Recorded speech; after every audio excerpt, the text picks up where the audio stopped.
하나님의 말씀은 창세기 40장 1절에서 13절입니다. 받들어 읽습니다. 이런 일들 후에 이집트 왕의 술 맡은 자와 빵 굽는 자가 그들의 군주 이집트 왕에게 범죄한지라. 파라오가 그의 두 관리 즉 술 맡은 책임자와 빵 굽는 책임자에게 노하여 그들을 경호대장의 집에 있는 감방에 가두었으니 그것은 감옥 곧 요셉이 갇힌 곳이더라.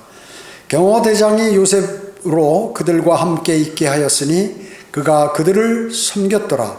그들이 감방에 한동안 계속해서 갇혀 있더라. 감옥에 갇혀 있는 이집트 왕의 술 맡은 자와 빵 굽는 자 두 사람이 다 꿈을 꾸었는데 각자가 한 밤에 자기 꿈을 꾸었으나 각자가 해석이 다른 꿈을 꾸었더라. 요셉이 아침에 그들에게 들어가서 그들을 보니 보라 그들이 슬퍼하는 기색이더라. 요셉이 자기 주인 집의 감방에 자기와 함께 갇혀있는 파라오의 관리들에게 물어 말하기를 어찌하여 오늘은 그처럼 슬퍼 보이나이까 하니 그들이 그에게 말하기를 우리가 꿈을 꾸었으나 그 꿈을 해석할 자가 없도다 하니 요셉이 그들에게 말하기를 해석은 하나님께 속하지 아니하나이까. 내가 당신들에게 청하오니 내게 이야기하소서 하더라. 술 맡은 책임자가 자기 꿈을 요셉에게 이야기하는데 말하기를 보라 내 꿈에 내 앞에 포도나무가 있는데 그 포도나무에 세 가지가 있고 싹이 나는 것 같았는데 꽃이 피고 그 포도송이에 익은 포도가 열렸더라. 파라오의 잔이 내 손에 있어 내가 포도를 따서 파라오의 잔에다 즙을 짜서 그 잔을 파라오의 손에 주었노라 하니 요셉이 그에게 말하길 그것의 해석이 이러하니 그 세 가지는 3일이라. 이제부터 3일 안에 파라오가 당신의 머리를 들어 올려서 당신의 자리를 회복시키리니 당신이 전에 그의 술 맡은 자였을 때 했던 대로 당신은 파라오의 손에 그 잔을 건네주리이다. 이렇게 말씀하셨습니다. 오늘 말씀 제목은 요셉과 예수 그리스도와 주의 만찬입니다. 요셉과 예수 그리스도와 주의 만찬입니다. 요셉은 파라오의 경호대장 포티발의 아내의 모함으로 감옥에 들어가게 됐죠. 감옥에 갇혔습니다. 그러나 주님께서 요셉과 함께 하심으로 그에게 자비를 보이셔서 간수의 목전에 요셉에게 은총을 베푸셨던 것이죠. 그래서 네가 이 감옥을 너도 죄수지만 이 감옥을 전체 관리를 하라고 이렇게 한 것이죠. 그 후에 이제 어느 날 이집트 왕의 술 맡은 자와 빵 굽는 자, 책임자들이죠. 책임자들, 높은 직책에 있는 사람이요. 가 이집트 왕에게 범죄해서 가지고 요셉이 갇혀 있는 경호대장의 감옥에 그들도 갇히게 되었던 것입니다. 술 맡은 자와 빵 굽는 자가 꿈을 같은 날 꾸었는데 각자 다른 꿈을 꾸었던 것이에요. 그래서 그들이 아무리 생각해도 이게 무슨 내용인지 알지 못하겠는 거예요. 그러니까 마음이 이제 슬퍼서 아침에 슬퍼하는 기색이 있기에 요셉이 왜 그러냐고 물은 것이죠. 그 요셉은 이 특권층에 있는 그 높은 자리에 있는 이 두 사람이 감옥에 왔을 때 그들을 잘 섬겼어요. 아주 현명한 사람이죠. 약 3개월쯤 그들과 같이 있었던 것입니다. 요셉은 감옥에서 이제 탈옥할 때, 이제 나올 때, 추록할 때 30세였다고요. 예수님께서 공생에 30세부터 하셨는데, 주님의 사역을 30세부터 시작했는데, 요셉도 감옥으로부터 나와서 이제 30세 나와서 이집트의 제2인자가 됐죠. 그래서, 그는 감옥에 약 한 12년간 갇혀 있게 되었습니다. 그는 감옥에 갇히기 전에 포티발의 집에서 경호대장 포티발이 약 한 3년 동안 지나게 됐죠. 그 후에 감옥에 한 12년간, 그러니까 한 15년의 세월이 거기서 흘렀던 거예요. 형들이 요셉을 팔아버림으로 이렇게 했던 것입니다. 그러나 그는 늘 주님과 교제하고 주님의 인도하심을 받았기 때문에 그가 감옥에 있던 어디에 있던 관계없이 늘 평안한 마음을 가질 수 있었던 것입니다. 요셉과 함께 감옥에 갇힌 두 사람이 꿈을 꾸었지만 해석할 줄 모르니까 길이 없으니까 슬퍼할 수밖에 없었어요. 그것을 이제 요셉이 그 꿈에 개입하게 되는 것입니다. 첫 번째, 해석들은 하나님께 속한다고 말씀하고 있습니다. 요셉은 그들에게 물어보니까 그거 해석, 그거 쉽다는 거죠. 쉬운데 그건 내가 하는 것이 아니라 하나님께 속한 것이다. 하나님께 하면서 그 꿈들을 이제 자신에게 요셉에게 얘기하라고 합니다. 여러분 어떻습니까? 성경을 올바르게 해석하는 방법, 여러분 성경을 올바르게 해석하는 방법은 그분께서 하신 말씀, 그것을 그대로 받아들이는 것이에요. 문자적인 해석을 해야 합니다. 문자적인. 만약에 영적으로 해석한다든지 비유적으로 해석한다든지 비유풀이를 한다든지 은유적으로 해석하면 이걸 알레고리라고 하는데, 이런 식으로 하면 많은 주장과 학설들이 나오게 돼 있어요. 이건 인간들이 하는 거예요. 그래서 수많은 성경학자들이 남이 얘기하지 않는 해석들을 막 집어넣으려고 자기 멋대로 거기다 집어넣으면 어떻게 되나요? 이거는 성경은 뭐예요? 성경으로 해석하라는 거지. 성경은 하나님께 속해 있다는 거죠. 예수 그리스도의 이름이 하나님의 말씀이에요. 그래서 해석을 하려면 하나님의 말씀을 봐야 해석을 할 수 있다는 것이죠. 그렇기 때문에 많은 사람들이 잘못된 믿음을 갖고 구원받지 못하고 이단들이 생기고 이런 일들이 벌어지게 되는 것입니다. 한 곳에서 말씀하는 바를 다른 곳 성경에서 어떻게 말씀하고 계시는가를 비교하는 것이 성경 공부다 하는 것입니다. 그런데 그렇게 해야 되는데, 성경을 성경으로 해석해야 되는데, 만약에 어떠한 구절에 성경이 변개됐다고 하면은 사슬처럼 쫙 연결고리가 연결되는데 그 사슬이 딱 끊어져 버린 거라고 얘기죠. 그 연결고리가 끊어지는 격이 되기 때문에 그 말씀을 이해할 수가 없는 것입니다. 그렇기 때문에 무한정 계속되는 단어 하나를 바꿈으로써 단절되어 가지고 그 아주 유한한 책이 되어버리는 것이에요. 의미가 없는 책이 되어버린다 하는 것입니다. 자, 인간은 사실을 직시하고자 노력할 때만 하나님의 말씀을 참 무엇인지 하나님께 여쭤보고 하나님의 말씀으로 해석할 때만이 하나님의 말씀을 알 수 있다는 것이에요. 하나님께서는 자기를 두려워하는 자들에게 말씀하신다. 하나님을 두려워하지 않는 사람에게는 그 말씀의 내용들을 안 알려주신다는 거죠. 신명기 29장 29절에 보면 감추어진 일들은 주 우리 하나님께 속하나 나타난 일들은 우리와 우리 자손에게 속하나니. 하나님께서 이 감추어진 말씀들은 다 여기에 들어가 있다. 하나님의 주 우리 하나님께 속한 것이다 하는 것이에요. 그래서 지금 요셉이 얘기한 게 뭐예요? 하나님께서 나한테 알려주면 내가 그 금방 해석할 수 있다. 그 말씀인 것이거든요. 하나님의 말씀을 통하여 이제 해석을 하게 되는 것입니다. 시편 25편 14절에 보면 주의 은밀하심이 그를 두려워하는 자들과 함께 있으니, 주님께서 은밀히 성경에 다 기록해 놓으신 것을 하나님을 두려워하는 사람이 발견하게 된다. 함께 있으니 그가 그들에게 그의 언약을 보여주시니라. 성경을 읽게 되면 하나님이 나에게 약속하시며 내가 너에게 이렇게 해주겠다 하는 것을 발견하게 되는데, 어떤 사람이 발견하냐 하면 하나님을 두려워하는 사람이 그것을 발견한다.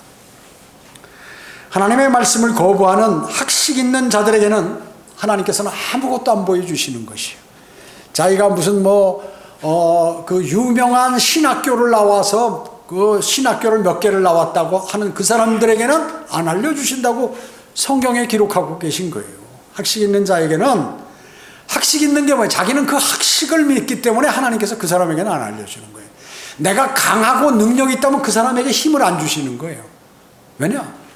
그 일을 이루면 자기가 했다고 하기 때문에 그런 사람, 약하고 힘들고 어려운 사람에게 하나님께서 그 사람이 기도했을 때 들어주시면 그 사람은 하나님께서 해주셨다고 하나님께 영광을 돌려드린다고 그것을 원하시는 것이죠. 하나님께서는 어린아이들에게 가장 위대한 진리를 계시해 주신다. 어린아이들에게. 누가복음 10장 21절에 오 하늘과 땅의 주이신 아버지시여 이런 인리를 지혜롭고 슬기로운 사람들에게는 숨기시고 어린아기들에게 나타나신 것을 감사하나이다. 예수님께서 자기가 설교하는데 말귀를 공부를 많이 한 서기관 바리새인 사두개인 헤롯 당왕 같은 사람들은 말귀를 못 알아듣는데 어부하고 창녀나 그리고 무슨 세리나 이런 사람들은 알아듣더라고 얘기죠. 그 사람들은 그렇게 해주심을 감사하다고 하나님께 기도드리는 내용이에요. 하나님께서는 앞으로 있을 이스라엘의 회복과 교리를 거부하는 사람에게는 예언적 진리를 결코 계시해 주지 않으신다는 것이죠. 자, 뭐예요? 앞으로 이스라엘은 회복될 것이다. 근데 대부분의 기독교 사람들은 어떻게 해요? 하나님이 이스라엘 버리셨다. 그 이스라엘의 복이 로마 카톨릭에 왔다. 그래서 교황이 모든 실권을 갖고 있고 하나님은 교황하고 신부하고 교제하신다. 이렇게 거짓말하는 거고. 또 어떻습니까? 많은 장로교, 감리교, 이 개신교들도 마찬가지고 이단들도 자기들에게만 하나님께서 자기를 쓰신다. 이제 이스라엘은 영원히 버리셨다. 그런 사람들에게는 진리의 계시를 절대 주시지 않는. 그러니까 계속해서 이단과 멸망으로 가는 길로 가도록 그걸 믿도록 그렇게 만드신다는 것이에요.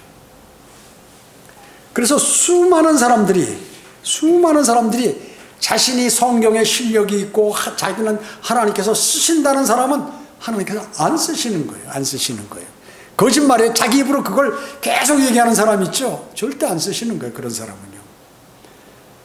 지식, 학력, 두뇌, 지능, 지적 능력, 사고력, 사고력에 재치가 있고 그 어떤 것도 미래의 계시를 이해하는 것과 아무런 관계도 없다. 아무런 관계도. 여러분 어떻게 그 박사학위 몇 개 받고 또 뭐 국회의원이요 무슨 뭐 장관이요 이런 사람들이 이단에 가고 뭐 여기저기 뭐 그렇게 사회적인 공부를 많이 했는데 어떻게 성경도 변개된 성경 쓰고 왜 그러느냐? 하나님 그런 사람 안 쓰신다. 계시 안 하신다. 왜냐? 자신이 최고인 줄 아는 사람에게는 하나님은 그로부터 멀어지신다는 것이에요. 예수의 증거는 예언의 영이라고 요한계시록 19장 10절에서 말씀하고 계시죠. 예, 예수의 증거는 예언의 영이다. 여러분은 예언은 누가 합니까? 선지자가 하는 것이에요. 여러분은 예수 그리스도의 영을 소유하신 분이죠. 그래서 여러분은 예언하십니다. 앞으로 여러분은 예수 그리스도 영접하지 않으면 당신은 지옥에 갑니다. 예언하는 거예요. 주님께서 당신이 오늘 구원받았으면 당신이 하나님께서 어느 날 예수 그리스도께서 공중 재림하셔서 당신을 부르십니다. 예언하는 것이에요. 그래서 예수의 증거는 예언의 영이에요.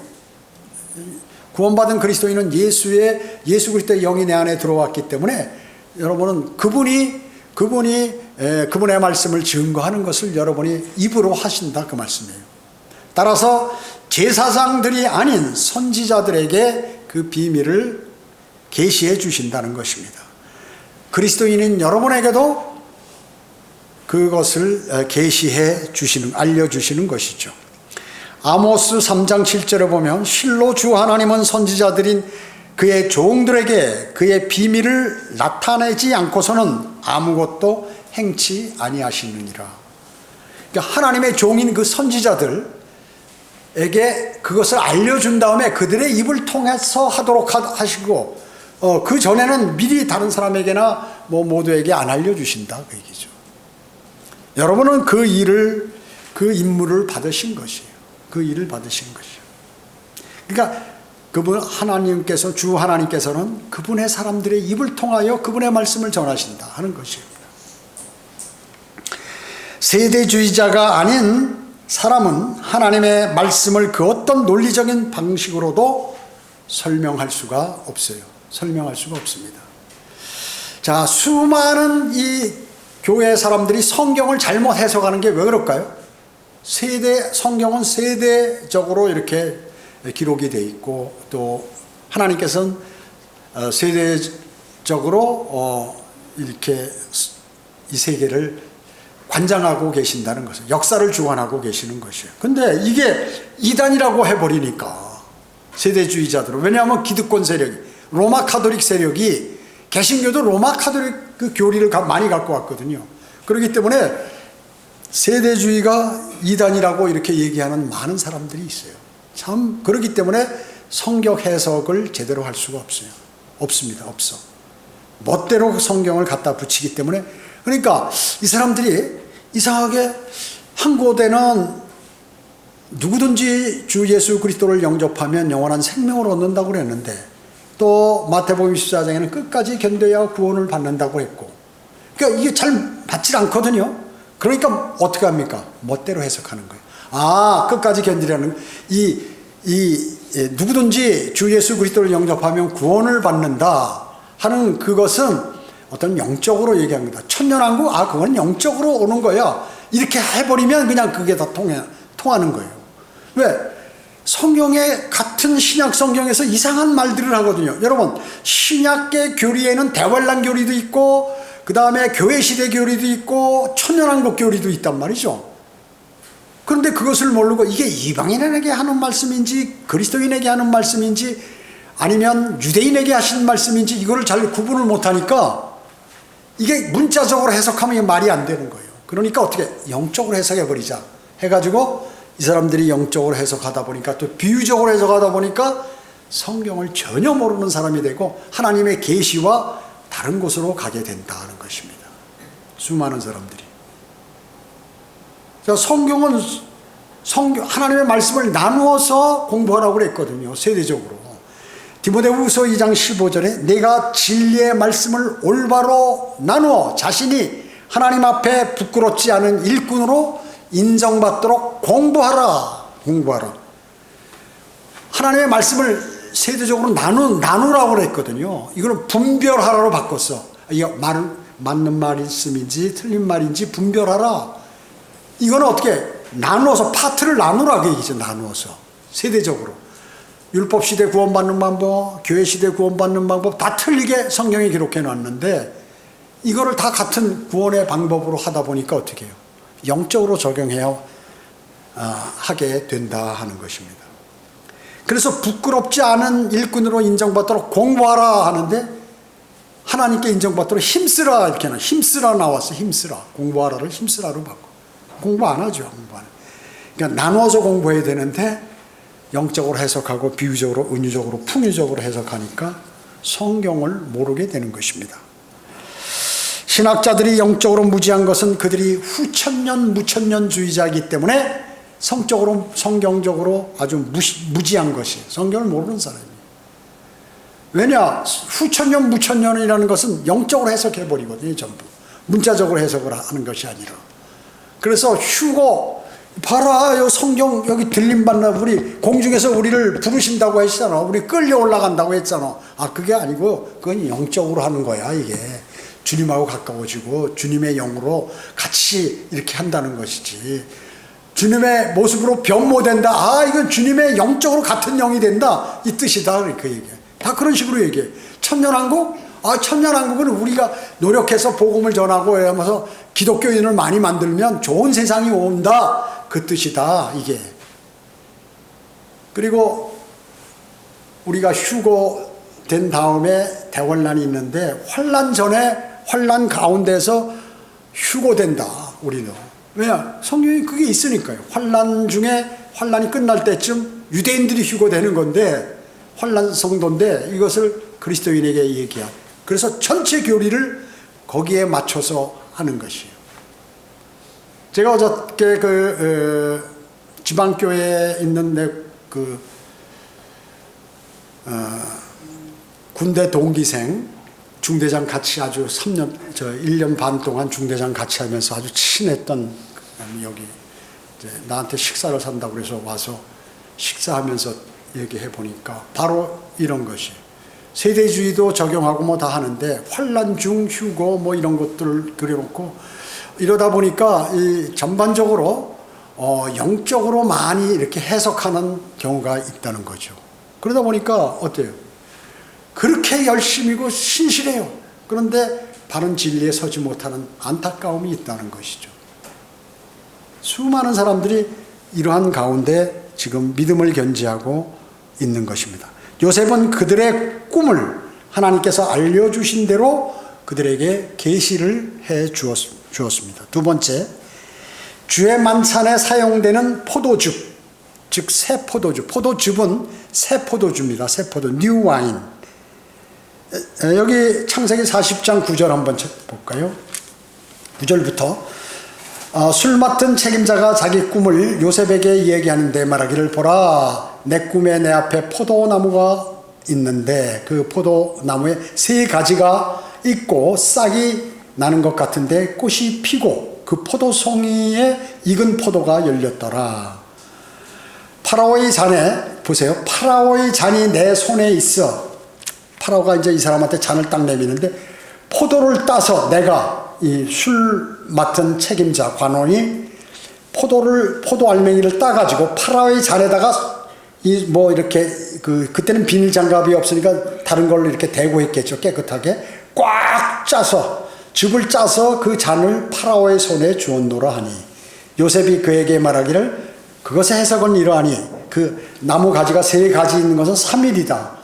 이제부터 3일 안에 파라오가 당신의 머리를 들어 올려서 당신의 자리를 회복시키리니, 당신이 전에 그의 술 맡은 자였을 때 했던 대로 당신은 파라오의 손에 그 잔을 건네주리이다. 그러나 이 일이 잘 되거든 나를 생각하고 내가 당신에게 부탁하오니 나에게 친절을 베풀어서 나에게 대해 파라오에게 고하여 나를 이 집에서 감옥이죠 나가게 하소서. 나는 진정 히브리인들의 땅에서 남몰래 끌려온 자요, 여기에서도 그들이 나를 지하 감옥에 넣을 만한 일을 내가 한 적이 없나이다 하더라. 자, 이렇게 얘기했습니다. 여기에 지금 꿈에서 나온 이 포도 알맹이에서 딱 짠 그 포도는 뭐예요? 새 포도, 뉴 와인, 즉 포도즙이에요. 발효되지 않은 포도즙. 또 한 사람은 이제 빵에 관한 꿈을 꾸는데, 포도주와 빵이 뭐예요? 주의 만찬 때 사용하는 거죠. 두 요소. 예. 여러분, 여기다 씨를 껴 놓으시고 저기 이사야 65장 한번 찾아보세요. 이사야 65장 8절. 이사야 65장 8절.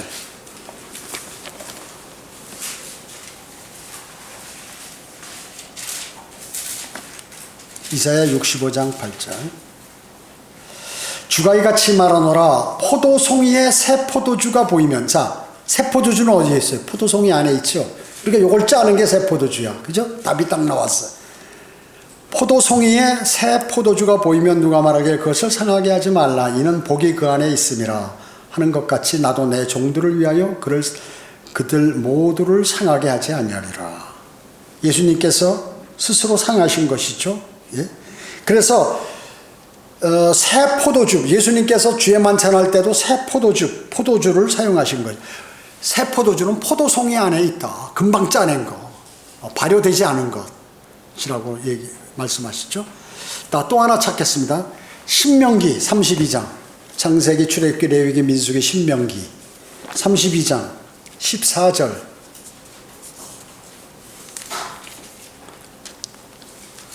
신명기 32장 14절에 보면,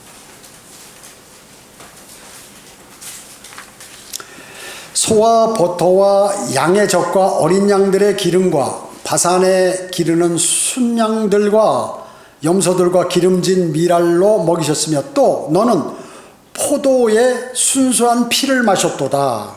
뭐를? 포도의 순수한 피. 포도즙이 피를 예표한다는 거예요. 여기에 피를 마셨다는 게 진짜 피 마신 거예요? 포도즙을 마셨다는 거죠. 광야에서 이스라엘 민족이 이렇게 마신 것들은요, 알코올성 있는 포도주가 아니에요. 포도즙을 마셨다는 거죠. 포도의 순수한 피를 마셨도다. 발효된 술이 아니라 새 포도주, 뉴 와인을 마셨다. 그래서 발효된 술은 그리스도의 순수한 피가 아니에요. 이건 그리스도의 피를 예표하는 거거든요. 지금 순수한 피, 그리스도의 피를 예표하는 게 아니에요. 여기 신명기 32장 31절 한번 보세요. 여기 31절. 신명기 32장 31절에 보면 그들의 반석이, 로마 카톨릭이 얘기하는 반석, 누구의? 베드로. 반석이 우리의 반석과 같이 하면, 이 반석, 우리의 반석은 대문자죠. 예수 그리스도. 베드로는 페트로스. 예수 그리스도 이 반석은 페트라예요. 헬라어로. 틀려요, 완전히. 작은 돌멩이, 큰 반석과 같지 않음을 우리의 원수들까지도 스스로 판단하는도다. 자기들도 안다, 그 얘기죠. 자, 그들의 포도나무는 소돔의 포도나무요. 왜 소돔이 뭐예요? 동성연애자들이 알코올 있는 술 먹고 막 동성연애하고 하는 그런 거예요. 소돔의 포도나무요. 소돔과 고모라 멸망했죠. 그래서 나온 포도라. 이것들은 그들의 포도는 쓸개 포도니, 그들의 그 송이들은 쓰며, 그렇죠. 알코올성 있는 거 쓰잖아요. 그냥 새 포도주는 달지만. 그들의 포도주는 용의 독이요, 사탄이 주는 독이라 그 얘기죠. 그리고 독사의 지독한 독이라. 로마 카톨릭이 주에 만찬할 때 마시는 그 포도주 있잖아요. 그 알코올성 있는 거. 그거는 뭐예요? 사탄의 독이라 그 얘기죠. 사탄이 주는 거라 그 얘기죠. 예수 그리스도 보혈의 그 예표가 될 수 없어요. 발효된 술은.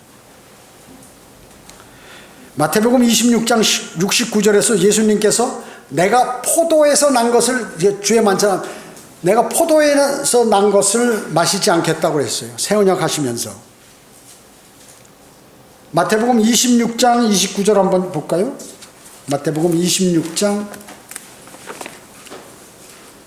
26절. 마태복음 26장 26절.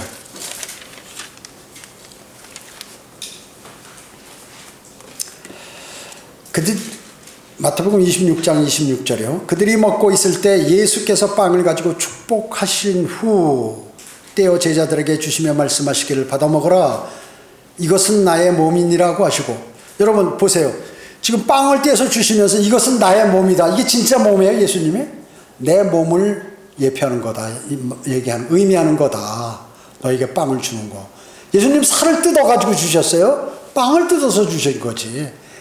로마 카톨릭이 얘기하듯이 신부가 기도하면 예수님 살로 바뀐다고 그런 게 거짓말이란 말이에요. 이 말 듣고 그러니까 이건 진짜 문자적으로 받아들이는 거야, 이 사람들이. 이게 지금 예수님의 살을 예표하는 거로 빵을 띄워주면서 이건 내 살이야, 내 살이라고 생각하고 먹어, 이거란 말이죠. 또 잔을 가지고 감사를 드린 후 그들에게 주시며 말씀하시기를, 이것을 모두 마시라, 이는 이것이 죄들을 사함으로 인하여 많은 사람을 위해 흘리는 나의 새 언약의 피니라. 이제 예수님께서 십자가에 곧 달리실 거니까 그것을 의미하는 거예요. 이제부터 내가 너희와 함께 나의 아버지의 왕국에서 새 것으로 마시는 그날까지 이 포도 열매에서 난 것을 마시지 아니하리라고 하시더라. 자, 주의 만찬 때 뭘 썼어요? 포도 가지 이렇게 숭이가 있는데 그걸 짜서 마시셨다는 거예요. 내 이 포도나무 열매에서 난 것을 마시지 아니하신다고 말씀하셨어요. 그러니까 예수님이 주의 만찬하는데 하실 때 포도주 마셨는데 술 마신 줄 아는 거예요. 포도주, 알코올기 있는 거. 아니, 여기 지금 포도송이에서 난 것이라고 명확하게 말씀하잖아요. 새 포도주야. 그러니까 발효된 와인이 아니라 뉴 와인, 새 포도주라 그 얘기죠.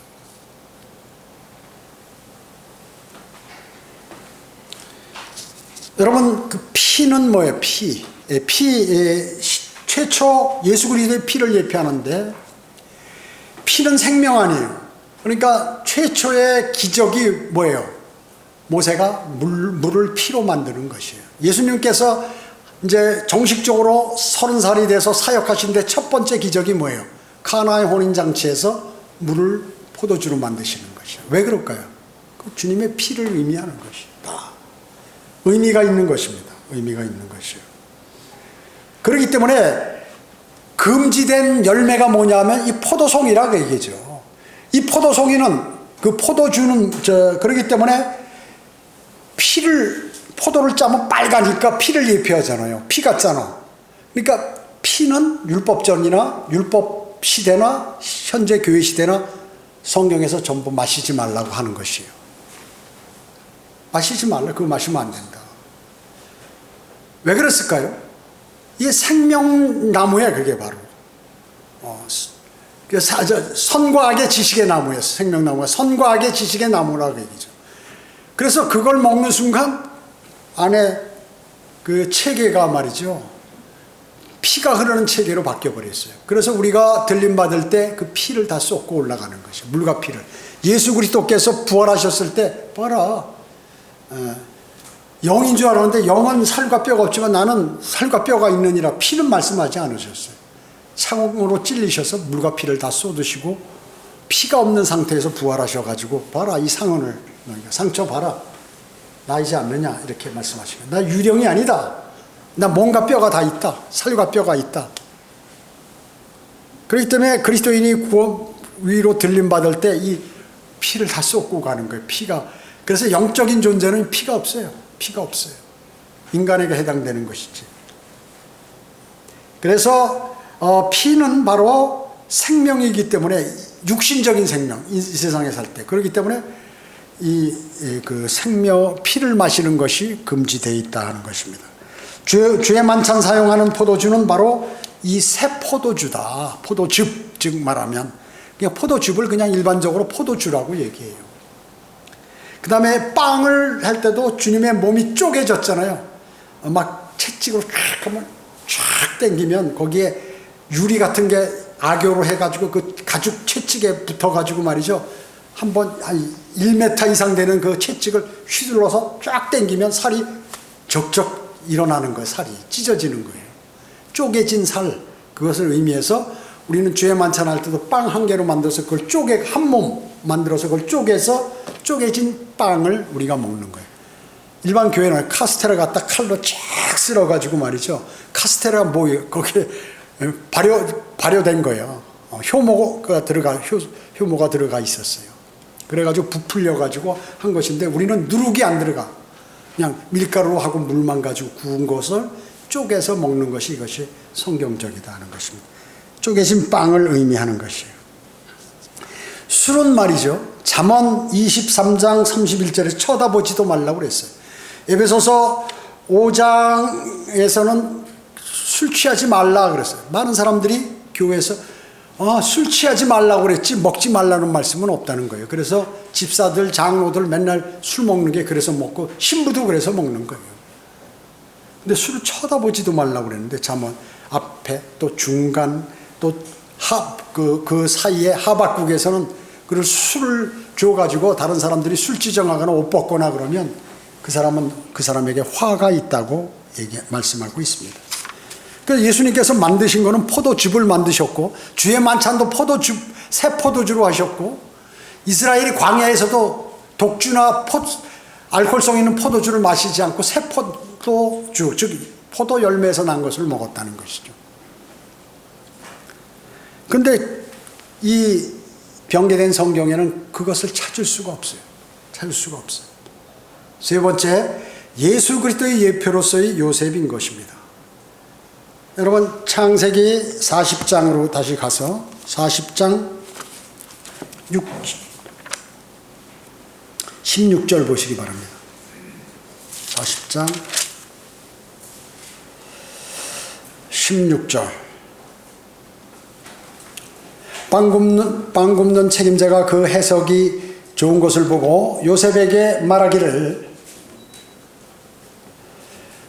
나도 꿈을 꿨는데 보라, 내 머리 위에 흰 광줄이 3개가 있고 맨 위에 있는 광줄에 파라오를 위하여 만든 여러 가지 구운 음식이 있는데 새들이 내 머리 위에 있는 광줄이에서 그것들을 먹더라 하니, 요셉이 대답하여 말하기를, 그 해석은 이러하니 새 광줄이는 3일이라. 이제부터 3일 안에 파라오가 당신의 머리를 끊어서 들어 올릴 것이요 당신을 나무에다 매달리니 새들이 당신의 살을 뜯어먹으리이다 하더라. 야, 이런 거를 그냥 하나님께서 알려주시니까 즉시 그대로 얘기하는 것이에요. 20절에 보면 3일째 되던 날은 파라오의 생일이었으므로 그가 그의 모든 신하들에게 잔치를 벌였는데, 그의 신하들 가운데서 술 맡은 책임자와 빵 굽는 책임자의 머리를 들어서 술 맡은 책임자는 그 술 맡은 직책을 회복시키니 그가 파라오의 손에다 잔을 건네주더라. 그러나 파라오가 빵 굽는 책임자를 내어 달았더라. 요셉이 그들에게 해석했던 것과 같으나 술 맡은 책임자는 요셉을 기억하지 못하고 그를 잊어버리더라. 화장실 갈 때하고 올 때하고 틀린 것과 마찬가지야. 자기 살았는데 요셉이 부탁한 거, 자기한테 그걸 알려줬는데 부탁한 걸 잊어버렸어요. 두 명의 죄수들과 함께 갇혔죠. 예수 그리스도 어때요? 두 명의 강도들과 함께 십자가에 달리셨죠. 같습니다. 예표예요. 한 죄수는 예수님 지금 이 가운데 한 죄수는 회복이 됐고 한 죄수는 어떻게 됐어요? 다시 죽었잖아요. 저주를 받아 죽었죠. 예수 그리스도께서도 범죄자들과 더불어 헤아림을 받으셨다고 말씀하셨어요. 한 강도는 저주하는 가운데 저주하면서 죄 가운데 죽어버렸죠. 그러나 한 강도는 회개하고 구원을 받았어요. 똑같아요. 여기 그의 예표죠. 예표예요. 정확한. 3일 후에 죄수가 회복이 되죠. 십자가에서 회개한 강도는 죽어서 3일 후에 주님과 함께 영광으로 들어가게 되었다는 것입니다. 자, 예수 그리스도 한 분, 한 사람의 생애가 구약에 55개의 사건들이 있는데 그 예수 그리스도가 태어나기 1700년 전에 이미 이것을 다 예언했단 말이죠. 그 이전에 주어졌는데 그것이 100% 성취될 확률 10의 140승분의 1이라는 것이에요. 이것은 오직 성경만이 맞출 수 있는 거예요. 성경에서만 발견되는 거예요. 이런 예언이 정확하게 맞는 것은 성경밖에 없다. 세상에 많은 예언서들이 있어요. 또 예언가들이 있고 한두 개, 두세 개는 맞죠. 그러나 이것처럼 100% 1700년 전에 한 사람이 태어나기 1700년 전에 55가지 예언을 했는데 그거 100% 맞출 확률이 10에다 동그라미 140승분의 1이라고. 그 확률은 어마어마한 것이죠. 그것을 성경은 정확하게 탁탁 맞춘다 하는 것입니다. 예수 그리스도의 예표가 바로 요셉이 가장 큰 예수 그리스도의 예표죠. 성경에서 150가지나 돼요. 예표가. 그 중에 몇 가지를 보면 2명의 죄수가 그리스도와 함께 있었고 그 가운데 한 명은 회복되고 한 명은 저주를 받았습니다. 똑같습니다. 예수 그리스도께서는 범죄자들과 더불어 헤아림을 받았죠. 요셉이 죄 졌나요? 죄 안 졌는데 감옥에 들어갔어요. 예수 그리스도께서 죄 지셨나요? 죄 안 졌는데 십자가에 달리셨던 거예요. 죄수로 가장 중요한 죄를 지었다고 형벌을 받으셨다 그 얘기죠. 누구 때문에? 우리 때문에 그런 것이죠. 나 때문에. 예수님은 요셉처럼 죄가 없으셨습니다. 무죄였어요. 예수님은 요셉처럼 묶여 있었어요. 묶였어요. 그리고 예수님은 죄인들을 섬겼습니다. 두 죄인들을 섬겨서 그 중에 하나를 구원시켰어요. 예수님은 무한 해석을 해줄 수 있는 분이에요. 왜? 예언의 영을 갖고 계시기 때문에. 성경을 통하여. 여기 요셉도 두 사람에게 예언을 그대로 해주는데 그대로 실현됐어요. 주의 만찬의 두 요소인 빵과 포도즙이 이 창세기 40절 오늘 본문에 나오는 것과 마찬가지예요. 포도송이는 짜져서 잔에 떨어졌고 그리고 여기 11절에서 그리고 예수님께서도 포도 열매를 짜서 잔에 받아서 제자들에게 나눠주시면서 나의 피로 생각하고 마시라고 이렇게 하신 것이 발효된 술이 아니다. 그렇기 때문에 이 3일 만에 회복되셨죠. 주님께서 부활하셨죠. 강도도 3일 만에 회복이 됐습니다. 죄인도 술을 맡은 관원도 3일 만에 예언한 지 3일 만에 회복이 되었어요. 예수님은 요셉처럼 히브리인이었습니다. 히브리인. 그리고 빵 굽는 자는 나무에 달려서 사형을 당했고 그와 마찬가지로 회개하지 않은 강도는 십자가에서 죽어서 멸망으로 가게 됐다는 거 하는 것입니다. 자, 이걸 볼 때 성경의 해석은 하나님께 속해 있다 하는 것이에요. 성경은 성경으로 해석한다. 두 번째, 주의 만찬 때에는 새 포도즙을 사용해야 성경적이다. 예수 그리스도께서는 술을 마시지 않으셨다. 술을 만들지도 않으셨다. 세 번째, 요셉은 예수 그리스도의 가장 큰 예표이다. 자, 하나님의 말씀은 위대하시죠? 위대하십니다. 그렇기 때문에 이 위대하신 말씀은 변개되지 않은 한글 킹제임 성경을 읽고 공부하고 암송하고 그리고 묵상하고 실천하는, 그럴 때 이 모든 것을 하나님의 진리를 알게 되는 것입니다. 그리고 거기에선 이 위대하신 하나님의 말씀을 내가 실행하게 되면 큰 영광이 주님으로부터 주어지고 우리가 받은 영광을 그리스도의 심판석에서 주님께 다시 돌려드릴 수 있다는 것입니다. 기도하겠습니다. 전지전능하시고 자비로우신 아버지 하나님 감사드립니다. 오늘은 저희가 유색과 그리스도와 예수 그리스도와 그리고 주의 만찬에 관해서 성경적인 진리를 성경을 통하여 이렇게 들었습니다. 저희들은 이 말씀을 마음속에 새기고 주님 오실 날까지 굳건한 믿음으로 저희가 그 믿음을 지킬 수 있도록 인도해 주시기 원합니다. 은혜 감사드리오며 다시 오셔서 저희를 데려가실 주 예수 그리스도의 이름으로 기도드립니다. 아멘.